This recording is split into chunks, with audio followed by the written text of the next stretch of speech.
Hello. If I ever like elongate my hair, that sounds disgusting. If I ever let my bangs grow out again, which I currently am, and then I decide in like one of my videos, I'm just like, I think I'm gonna cut my bangs again.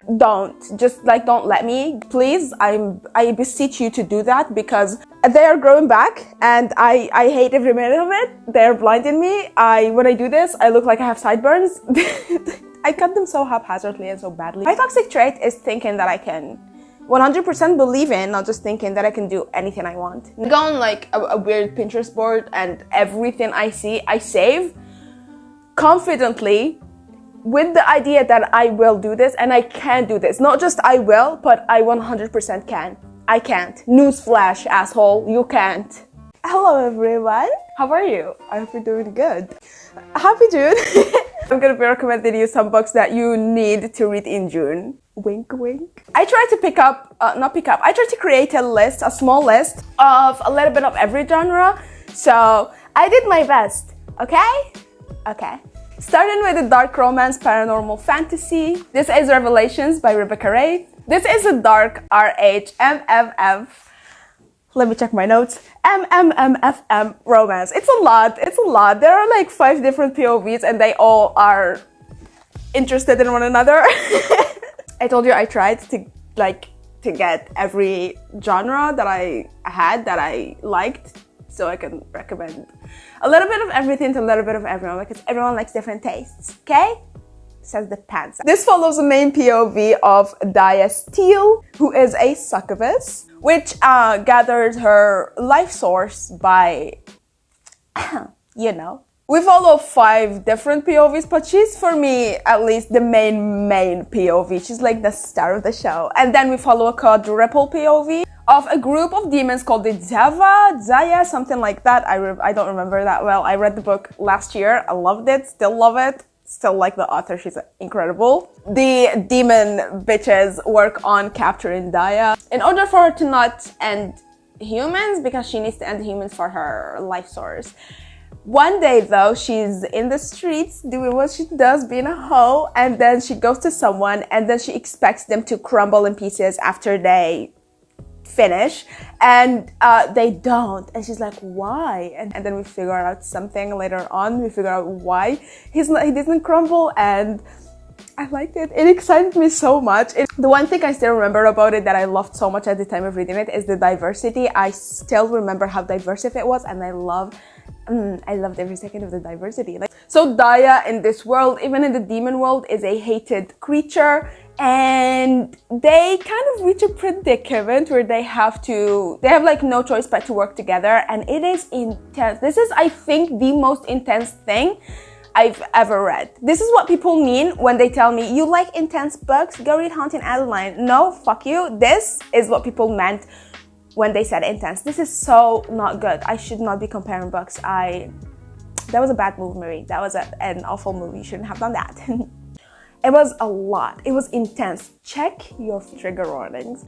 I can't do this video. I can't do a queer recommendations without this. I tried. I swear to God, I tried not to put it down in my notes when I was writing notes for this video. And yes, I did write notes for the first time in my goddamn life. Evelyn Hugo. You cannot do a queer recommendation video without mentioning the iconic Evelyn fucking Hugo. So if you want a historical retelling that is absolutely iconic and worth every hyped up review they ever got, the 7 Husbands of Evelyn Hugo is for you. Nothing a lot to say here. Following Evelyn Hugo, a star of the 40s, 50s, 60s, whatever, and then we sit down with her, given an exclusive interview for the first time ever. It's something that she never does, so everyone is wondering why she's suddenly doing it, what's happening, why is she choosing to do this, and then there is a plot twist. There was a lot that happened in the book, but I just loved the vibe. I loved and hated Evelyn Hugo. I loved Monique, and then I hated Monique, and then I loved Monique even more. It's iconic. It's iconic. It's a lesbian icon. I love the book. I love the romance, how it was done. I love how differently it was portrayed, like a historical queer romance, and how that was portrayed, it's something that is just living rent-free in my heart since the first day that I've read it. Next up, if you're looking for a contemporary thriller romance, then I would recommend Requiem for Immortals. This is following professional cellist Natalia Tsvetnenko, who is also an undercover life ender in a good way. She's the good guy kind. She's the good guy kind. Not a guy. She's the good girl kind. Until she gets a hit on someone. She's like a hit woman, and then she gets a hit on someone, and she ends up following them to gather information and whatnot, and she could not, for the life of her, figure out why would anyone want this woman gone. Why would anyone want this sweet old lady gone? Not old, sweet young lady gone. And she ends up caring for her. So it's a relationship between a life ender and their target. I loved it. Looking back at the recommendations I'm recommending. Wow! Looking back at the recommendations I'm recommending. That's the word. Looking back at the recommendations I'm recommending. I don't know what's wrong with me. I love every second of this. I did like it though. I didn't even remember that it was supposed to be a thriller because I was there for the spice. No, I'm kidding. I liked it. I liked the thriller of it, and I love how they didn't just like depend on the spice because the spice was intense, but I love how they didn't depend on the spice on its own, even though they totally could have done that and I would have been totally okay with it and I 100% would still be recommending it right now, but they didn't, and they gave us plot, they gave us character depth, they gave us character progress, they gave us an ending that I didn't expect, and I loved it nonetheless. If you're looking for a deeper, I was gonna say deeper, if you're looking for a very slow burn read, I recommend the book that I recently read, and that is Alone by E.G. Noyce. This is a contemporary adult fiction following Celeste Thorne, who is doing an experiment. Basically, one day she's walking and she sees a flyer, and it's an experiment from the Big Brother. She calls and she does it, and basically the entire experiment of her given 40 years of her life in order to stay completely alone in an isolated house, no contact, no voices, no faces, no music, nothing whatsoever. She gets food, she gets everything she needs to stay healthy and perfect and live in, but she needs to stay alone, and it's just an experiment, okay? I'm terrible at explaining shit, but I liked it. And if she does this, she gets $500,000 as a, what's the word? Reward. As a reward. Good job. Until one day she hears some ruckus outside, and she goes outside, and then she thinks it's an animal and it's not, and she ends up meeting a hiker.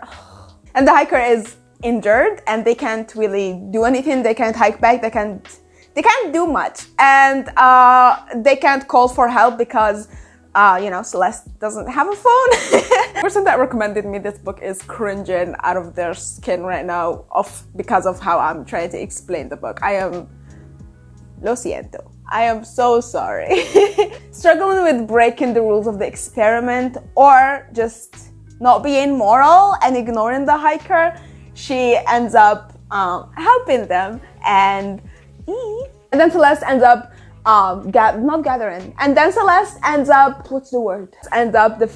a huge crush on the hiker. Her name is Olivia, by the way. How much can you really trust a stranger? And how much can you trust yourself when you know all the faces you've seen and voices you've heard for the past 3 years have only been your imagination? But what's real? Celeste's reality may lie somewhere between the absolute truth and a carefully constructed deception. My only negative with this book was that it felt forced. However, I'm recommended this for the plot. I loved the plot. I loved how cute it was. It just gave me butterflies. It gave me butterflies. If you don't care about plot and you're just here for the spice, my ladies, then let me recommend Online by Madeline Taylor. I legit just finished this book and I cannot wait to talk to you about it. This is my first type of these books. I'm bashful all of a sudden. This is a contemporary erotica romance following Valerie, a recently divorced 40-year-old CEO. She's a badass woman. I love her point of view so much. It gives off so much like self-love. It gives off a self-love vibe that isn't cringy, and I love it. Finally, I've read a 40-year-old POV that one, isn't childish, and two, isn't overdone. I've read before like a 40-something-year-old POV, and it was like, oh, my knees are buckling and I can't walk, and dude, you're not 100, you're 40. Like, it ruined me. It ruined me. Every time I see a book that says the 40-year-old girl, I'm like, oh no, I don't want to read this anymore. But this one did it right when it comes to the age thing. Back to the story. So Valerie discovers that she likes a certain type of books accidentally. It's lesbian erotica, and she gets involved into a lot of book clubs, and she meets someone. Her name is Sid, and they end up chatting privately, and it's so quick. You're like, literally, it gives you the first chapter as like introducing you to what's happening. Other than that, the second chapter, boom. Third chapter, boom, a lot. It's a lot. Every chapter is a lot, and if you're looking for a lot of spice, then I highly recommend this book. I loved it. By the way, this is a long distance thing, as Sid lives in Quebec, Canada, and Valerie in LA. But after a few weeks of interacting, they cannot help but making this into a real life thing. So they end up meeting, and it was intense. I loved how intense it was. I was off-put at first because of how fast it was, and I think it's just myself, it's just like my brain, because I've been reading a lot of thrillers lately, and I kept thinking that something must go wrong, like someone is going to end someone is going to gut someone and sell their organs in the black market. Something is going to happen. Nothing ended up happening, I promise. This is just a quick read. I finished this in one night. Started it last night and I finished it now. So there you go. That's a little bit of everything for a little bit of everyone, depending on what your preferred genres are and tropes are and whatnot. I hope you find something in this video that fits you. Other than that, yeah, I guess I'll see you next video. Goodbye.